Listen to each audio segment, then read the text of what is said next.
they've done a lot. AMD 14% this month, NXP 15.5%, Qualcomm 20%, STX 29%, NVIDIA 36%. So the bar keeps going up as the stocks do. So that's why I was looking into maybe is this optimism slightly a little too premature. And I say that because, yeah, you had Intel, the quarter was brutal, but maybe you'll say that's a one-off. Forget that. But what about the warnings that came from Lam, Wolfspeed, to name a few, Seagate as well? The fact that you mentioned you have AMD out tomorrow. AMD is still highly exposed to the PC and data center market. And then Samsung, there was a Korean newspaper that is alluding to the fact that Samsung may be cutting CapEx. They're a huge player in the space. If they're cutting CapEx doesn't bode well. However, optimism just continues. And there's several different reasons for that. You've got maybe some investors that are buying before these last cuts, others that still say, hey, there's a lot of resilience in auto, which bodes well for NXP, right? That's what I was just thinking. Yep. China recovery, Microsoft increasing CapEx, and ChatGPT, which actually plays a good role for NVIDIA, which is up, almost 40% year to date? So then Shannon, who owns AMD, should not be so worried on a read-through from Intel? No, that's the opposite. If you anything, think she should? Yeah, because I was thinking because most people were saying, well, it probably was an Intel story. Right? Most people, it depends. There was a note from Morgan Stanley saying that they possibly have face the same risk given its exposure to data centers. Maybe we're not talking about the weakness in management at Intel and all of the other problems with Intel, but you still have to think that the last quarter in 2022 was horrible for smartphones. AMD is exposed, and then you're starting to see the weakness in data centers. Okay, Shan, so?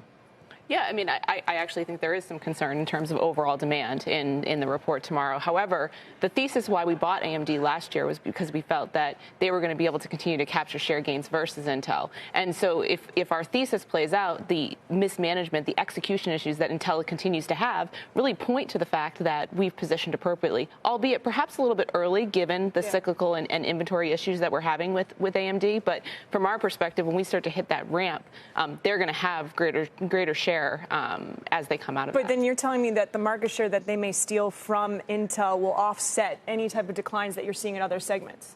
I think that the enthusiasm about that potential for a recovery in some of these cyclical trends will create optimism around the stock. Yeah. Good follow-up. Also, you have Texas Instruments, right? I do. They were cautious. It's not like that was a home run report. And then you've got Analog Devices, Broadcom, KLA, Microchip, Qualcomm, onsemi in the Joe T. So PC shipments down 17% in 2022. Consensus for 2023 is down 13%. That's a lot of negative news that's already being priced in. I think when you look at the semis, where Shannon has an advantage with AMD is it's a more diversified business stream than, let's say, necessarily Intel. I think there's areas of the semi industry where you've seen the worst. I do think we're getting a little bit ahead of ourselves in some of the semiconductor names. So you do agree exposure, this because the crux of the report is, not out of the woods just yet. You would agree with that? I would agree with that. We're not out of the woods just yet. I do, as I've said to you before, I think the semi industry was first into all of this, and I think they'll be the first out of it. I'm okay with Texas Instruments. It's a low beta. It's a mature play. I think we're reconnecting the supply chain, even though we know we have weak demand.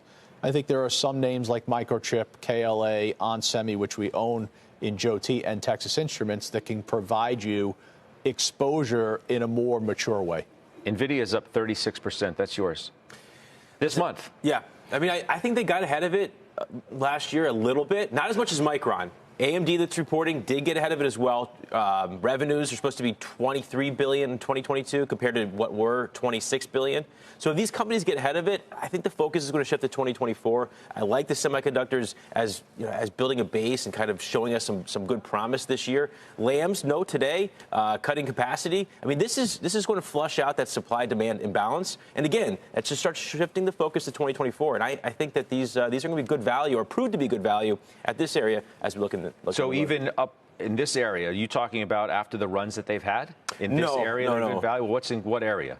As this market comes in, as I've said, I do expect a more hawkish Powell, take some froth out of this market. I noted last week the QQQ puts I did buy to get through this earnings season. And I think that there's going to be a lot of volatility in the coming week or two. So I'm prepared for that. But as we see this start to come in, you got to pick the names that you're going to like as the next 6 to 9 months.